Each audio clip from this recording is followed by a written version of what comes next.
پہاڑوں سے پانی کا نکلنا عام سی بات ہے، لیکن نور مصطفیٰ محمد عربی صلی اللہ علیہ وسلم کا معجزہ تو یہ ہے، دنیا نے آج تک نہ سنا ہوگا نہ دیکھا ہوگا۔ پتھروں سے نکلنے والا پانی تو دیکھا ہے، انگلیوں سے نکلنے والا پانی صرف تاجدار مدینہ کے ہاں ہے۔ یہ میرے آقا صلی اللہ علیہ وسلم کا معجزہ، کمال کا معجزہ تھا۔ یہ کھانے پینے کے معاملات میں ایک دو نہیں، بہت سے معجزات ہیں۔ پھر آگے بڑھو، جنگ خندق کے موقع پر خندق کھودی جا رہی تھی۔ واقعہ ایسا تھا، میرے ان 12 روزہ عنوانات میں ایک عنوان ہے انشاءاللہ، حضور صلی اللہ تعالیٰ علیہ وسلم کے سارے غزوات، حضور کی جنگی حکمتیں کیا تھیں، انشاءاللہ العزیز اس میں عرض کروں گا۔ خندق ایک جنگ ہوئی ہے، اس کا نام ہی غزوہ خندق اس لیے کہ مدینے کے اطراف میں ایک بہت بڑی خندق کھودی گئی تھی، ایک کھائی کھودی گئی تھی۔ وجہ یہ تھی کہ دشمن پوری کی پوری فوج لے کر مدینے میں داخل نہ ہو، اس لیے کہ جب دشمن فوج لے کر اپنے شہر میں آئیں گے، شہر میں تہس نہس کریں گے، بربادی کریں گے، باہر ہی نپٹ لیا جائے تو گھر تو محفوظ رہیں گے۔ جنگ ہوگی، کچھ تو نقصان ہوگا کہ نہیں ہوگا؟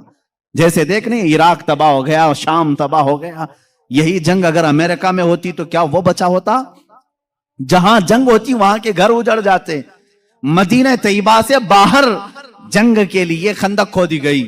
اب یہ خندق کھودنے میں کافی دن لگ گئے۔ صحابہ اس زمانے میں بھوکے پیاسے فاقہ کشی میں خندق کھودتے رہے۔ ایسے نہیں کہ صرف صحابہ نے کھودا، اللہ کے نبی صلی اللہ تعالیٰ علیہ وسلم نے خود بھی اپنے ہاتھ سے خندق کھودی ہے۔ ایک بار صحابہ فرماتے ہیں بڑا پتھر آ گیا، کسی سے نہیں ٹوٹتا تھا، ہلتا بھی نہیں تھا۔ اس وقت رسول کریم صلی اللہ علیہ وسلم کو انہوں نے خبر دی، اللہ کے حبیب صلی اللہ تعالیٰ علیہ وسلم تشریف لائے۔ میرے عزیزوں، میرے آقا کا ایک معجزہ یہ بھی تھا، جتنے صحابہ تھے ان کے پاس جتنی طاقت تھی، سب سے زیادہ طاقت میرے مصطفیٰ کے پاس بھی تھی۔